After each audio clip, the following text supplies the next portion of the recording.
ಅವ್ರಿಗೆ ಯಾವತ್ತು ಜಾತಿ ಗಲಿಬೆ ಆಗಬೇಕು. ಜಾತಿ ಗಲಿಬೆ ಮುಖಾಂತರ ಮಾತ್ರ ನಮ್ಮ ಬಿ ಜೆ ಪಿ ಗಟ್ಟಿ ಆಗಕ್ಕೆ ಸಾಧ್ಯ. ಹಿಂದೂ ಭಾವನಾತ್ಮಕ ವಿಚಾರಗಳನ್ನು ತುಂಬುವುದು, ಇದೆಲ್ಲ ಹಿಂದೂ ಯುವಕರಲ್ಲಿ ಹಿಂದೂ ಭಾವನಾತ್ಮಕ ವಿಚಾರ ತುಂಬುವುದು.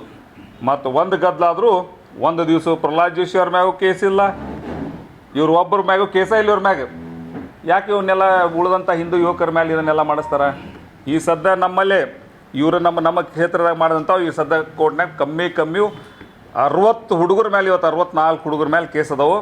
ಪಾಪ ಅವು ಯಾವಕ್ಕೂ ಒಂದು ನೌಕರಿ ಇಲ್ದಂಥ ವ್ಯವಸ್ಥೆ ಎಲ್ಲ ಎಳಿತಾವೆ. ಎಲ್ಲೇ ಒಂದು ಅರ್ಜಿ ಹಾಕಿದ್ರೆ ಅವ್ರು ಕೇಸ್ ಆಡ್ತಾಡಿ.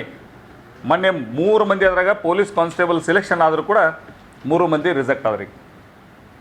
ಯಾಕಂದ್ರೆ ಹಿಂದೂ ಇಂಥವು ಹಲವಾರಕ್ಕೆ ಮಾಡ್ತಾರೆ. ಒಂದು ಸಲ ಹೋಗ್ತಾರ ಈ ಮುಸ್ಲಿಂ ಬಗ್ಗೆ ಅಥವಾ ಬೇರೆ ಬೇರೆ ಜಾತಿಗಳ ಬಗ್ಗೆ ಕೋಮು ಗಲಭೆ ಹೆಚ್ಚುವಂಥದ್ದು. ಇನ್ನೊಂದು ಕಡೆ ಹೋಗ್ತಾರ ಗೋಹತ್ಯೆ ಬಗ್ಗೆ ಹೋಗ್ತಾರ. ಇವ್ರು ಯಾರು ಮತ್ತೊಂದು ಆಕಳ ಸಾಕಿಲ್ಲ. ಇವ್ರು ಯಾರು ನಾ ಹೇಳ್ತೀನಿಲ್ಲ, ಅವ್ರಿಗೆ ಆಕಳ ಸಾಕಣ್ರಿ, ಸಾಕಿನ ಮಾತಾಡೋಣ. ಅವ್ರಿಗೆ ಏನಾದ್ರು ತಾಕತ್ತು ಇತ್ತಂದ್ರೆ ಆಕಳ ಸಾಕಣ್ಣ. ಅವ್ರ ಮನ್ಯಾಗ 10 ಆಕಳ ಕಟ್ಟಣ ಫಸ್ಟ್, ಆಮೇಲೆ ಗೋ ಬಗ್ಗೆ ಮಾತಾಡಣ್ರಿ. ಅವ್ರಿಗೆ ಫಸ್ಟ್ ಏನೋ ಇದ್ರು ಇವ್ರು ಮಾತಾಡ್ತಾರಲ್ಲ ಫಸ್ಟ್ ಕ್ಲಿಯರ್ ಇರಬೇಕಾಗುತ್ತೆ. 10 ಆಕಳ ಕಟ್ಟಣ ಅವ್ರ ಮನೆಯೊಳಗೆ. ಯಾಕೆ ನಾವು ಯಾರು ಹಿಂದೂಗಳಲ್ವ, ಯಾರು ಈ ದೇಶದಲ್ಲಿ ಹುಟ್ಟಿಲ್ಲ. ಸಾಕಷ್ಟು ಮಂದಿ ಇದೆ ಒಟ್ಟರು. ಈ ಭಾರತ ದೇಶದಾಗ ಹುಟ್ಟಿದವ್ರು ಅಷ್ಟರು ಹಿಂದೂಗಳ. ಯಾವ ಮುಸ್ಲಿಮ್ ಇರಲಿ, ಕ್ರಿಶ್ಚಿಯನ್ ಇರಲಿ, ನಾವು ಯಾರೋ ಸಮಾಜ ಹುಟ್ಟಿದ್ರು ಭಾರತ ದೇಶದಾಗ ಹುಟ್ಟಿದ, ಹಿಂದೂಸ್ತಾನದಾಗ ಹುಟ್ಟಿದವ್ರು ಏನು ಸಿಂಧೂ ನದಿ ಪ್ರಾಂತದಾಗ ಹುಟ್ಟಿದಂಥವ್ರು ಏನಿದೆ ಅಷ್ಟರು ನಾವು ಸಿಂಧೂ ಪ್ರಾಂತದಾಗಿದ್ದಂಥವು ಅಂತೇವೆ. ಅವತ್ತಿನ ಟೈಮ್ನಾಗ ಏನು ಅವತ್ತು ಹಿಂದೂ ಅಂತ ಆದ್ವಿ. ಎಲ್ಲ ಈ ಭಾರತ ದೇಶದಾಗ ಹುಟ್ಟಿದವ್ರು ಅಷ್ಟರು ನಾವು ಹಿಂದೂಗಳ. ಅದ್ರಾಗೇನು ಪ್ರಶ್ನೆನೇ ಇಲ್ಲ.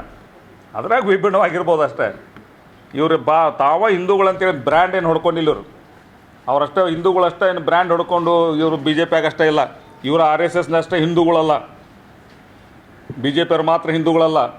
ಈ ದೇಶದಾಗ ಎಲ್ಲರೂ ಇದ್ದಂಥವ್ರು ಅಷ್ಟರು ಹಿಂದೂಗಳೇ.